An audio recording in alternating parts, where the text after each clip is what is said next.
הבושה שלך?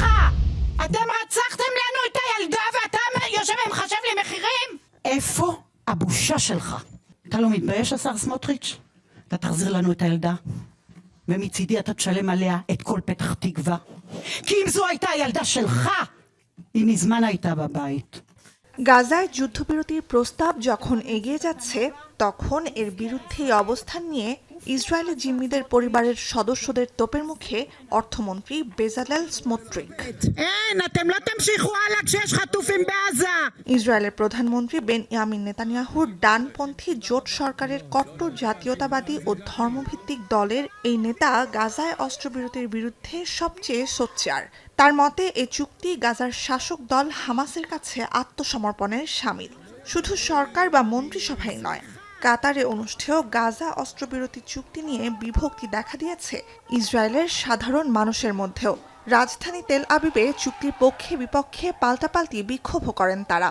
I'm hopeful that this time it's going to happen and we're going to see 98 people back home. Families of the hostages who do not want this deal to go through because they believe that any hostage deal will be detrimental to the ultimate victory in the war.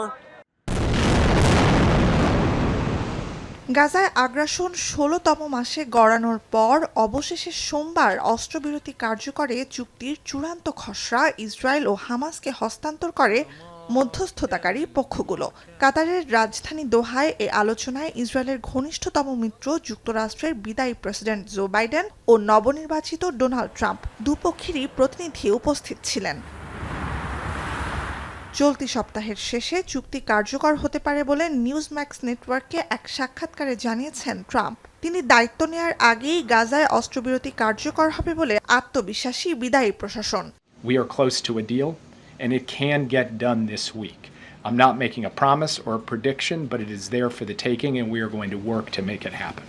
Israel Hamas অস্ত্রবিরতি চুক্তির ৯০% চূড়ান্ত হয়েছে বলে জানিয়েছে মধ্যস্থতাকারী বিভিন্ন পক্ষ। অস্ত্রবিরতির আলোচনা অনেকটা এগিয়েছে নিশ্চিত করে যুদ্ধরত ইসরায়েল বলছে কয়েকদিন বা এমনকি কয়েক ঘন্টার মধ্যেও অস্ত্রবিরতি কার্যকর হতে পারে। খসড়া চুক্তি অনুযায়ী যুদ্ধরত দুই পক্ষ চুক্তিবদ্ধ হলে প্রাথমিকভাবে ৪২ দিনের জন্য অস্ত্রবিরতি কার্যকর হবে। সেক্ষেত্রে হামাস ৩৩ জিম্মিকে মুক্তি দেবে বলে আশা করা হচ্ছে। যুদ্ধ শুরুর পর প্রায় অর্ধেক জিম্মির বিনিময়ে ইসরায়েলে আটক ২৫০ ফিলিস্তিনিকে উপত্যকায় ফিরিয়ে এনেছে Hamas.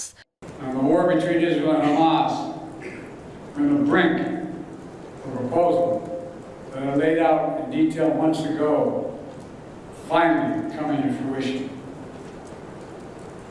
I have learned many years of public service to never ever give up. চুক্তি ও পরিকল্পনা ঠিকঠাক এগোলে যুদ্ধে ইতি টানা হতে পারে দ্বিতীয় ধাপে। ২০২২ সালের ৭ অক্টোবর থেকে গাজায় ইসরায়েলি আগ্রাসনে সরকারি হিসেবে প্রাণ গেছে ৪৭,০০০ মানুষের। প্রকৃত সংখ্যা এর অন্তত ৪০% বেশি বলে উঠে এসেছে সাম্প্রতিক গবেষণায়। নুজহাত কামাল, এখন বিশ্ব। শিয়া বাটার ও ভিটামিন ই সমৃদ্ধ lily glam beauty soap. Lily, always beautiful.